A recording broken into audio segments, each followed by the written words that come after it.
धाराशिवमध्ये झालेल्या अवकाळी पाऊस आणि गारपिटीमुळे ज्वारीचं पीक जमीनदोस्त झालंय। पावसानं मातीमोल झालेली ज्वारी आता शेतकऱ्यांना कवडीमोल भावानं विकावी लागणार आहे। त्यामुळे शेतकऱ्याला मोठा आर्थिक फटका बसणार आहे। आज काढणीचा खर्च सुद्धा निघणं कठीण झालंय। धाराशिव तालुक्यातल्या तडवळा गावामध्ये ज्वारीचं संपूर्ण पीक मातीमोल झालंय। हे आता आमचे कालच्या अवकाळी पावसानं गारपीट झाल्यामुळं ही नुकसान झालेले ज्वारीचं। तर त्या नुकसानीला येऊन शासनाने स्पॉटला येऊन पंचनामे करावे आणि तात्काळ मदत आम्हाला द्यावी। तिकडे धुळे जिल्ह्यात झालेल्या अवकाळी पाऊस आणि गारपिटीमुळे शेती पिकांचं प्रचंड नुकसान झालंय। जिल्ह्यातील एकूण 156 गावं बाधित झाली असून 11,007 शेतकऱ्यांना याचा फटका बसलाय। तर जिल्ह्यातील तब्बल 6,685 हेक्टरवरील पिकं जमीनदोस्त झाली असून या अवकाळी पाऊस आणि गारपिटीचा सर्वाधिक फटका शिंदखेडा तालुक्याला बसलाय। या अवकाळी पावसामुळे मका, कांदा आणि फळबागांचं नुकसान झाल्याची प्राथमिक माहिती कृषी विभागाने दिली आहे। या नुकसानीचे तत्काळ पंचनामे करून त्याचा अहवाल शासनाकडे सादर करण्याचे आदेश पालकमंत्री जयकुमार रावल यांनी दिले आहेत।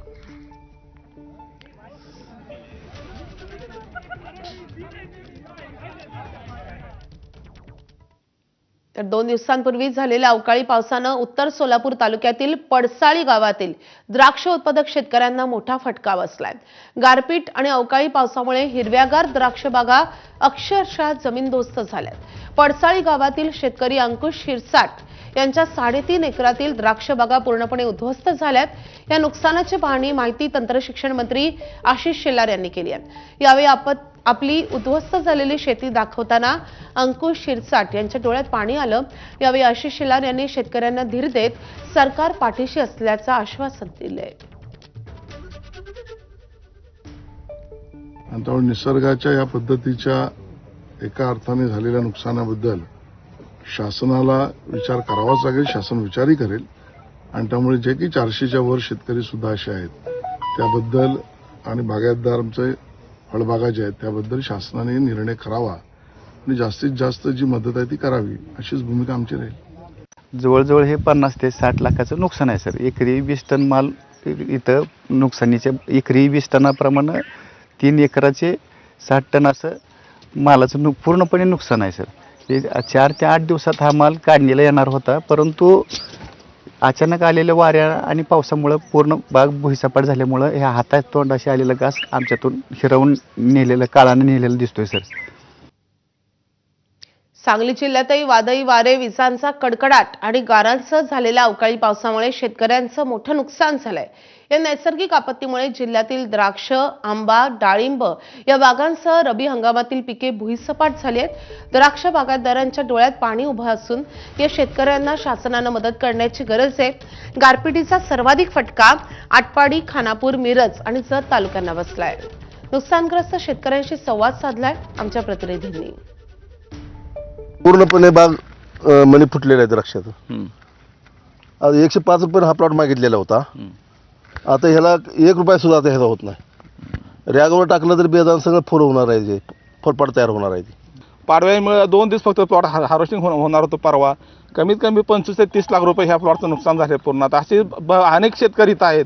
आम्हाला शासनानं पूर्ण ह्याचा एवढी मदत करावी की आम्हाला ह्याच्यात आता आत्महत्या कशाशिवाय पर्याय राहिला नाही। एवढी परिस्थिती वाईट झाल्या, कर्ज काढून बँका सगळ्यांच्या आमच्या सगळ्या डोक्या बसलेल्या सगळे माल गेला एखादा प्लॉटचा ते सगळे शेतकऱ्यांच्या पाठीमागे आले। तो रात असं पैसे आज उद्या दिवस चांगला उजळणार होता। पाडव्याच्या दिवशी आम्हाला ही निसर्गानं गिफ्ट दिलं काय असं वाटायला लागले आम्हाला सतत। 2 दिवसात 105 रुपयानं पोनोमा एक्सपोर्टवाल्यांनी मागितला होता माल आणि 2 दिवसात हार्वेस्टिंग करायचं होतं। तर काल संध्याकाळच्या दरम्यान 1.5 तास अशी चारही बाजूनी फिरत अशी गारपीट अशी म्हणजे फिरून गारपीट झाल्यामुळं यातलं एक मणी सुद्धा शिल्लक राहिला नाही। जवळजवळ 22 ते 24 टन माल 105 रुपयानं जो म्हणजे 26, 27 ते 30 लाखापर्यंत जवळ नुकसान याचं झालंय। नाशिक जिल्ह्याच्या मालेगाव तालुक्यात झालेल्या गारपीट आणि वादळी पावसामुळे शेती पिकांचं मोठ्या प्रमाणात नुकसान झालंय. सवंदगाव येथील शेतकरी रोहिदास भिका शेवाळे तसेच रावळगाव येथील योगेश बिरारी यांच्या शेतातील नुकसानग्रस्त पिकांची मंत्री दादा भुसेंनी पाहणी केली आहे. या पाहणी दरम्यान कृषी विभाग, महसूल विभाग तसेच पंचायत समितीचे अधिकारी उपस्थित होते. वादळी वाऱ्यासह झालेल्या गारपिटीमुळे उभ्या पिकांना मोठा फटका बसला असून अनेक ठिकाणी पिकं जमीनदोस्त झाली आहेत. दरम्यान संबंधित अधिकाऱ्यांकडून नुकसानीचे पंचनामे करण्याचं काम हाती घेण्यात आलं असून लवकरात लवकर शासनाकडून मदत मिळावी अशीच मागणी हे शेतकरी करतायत.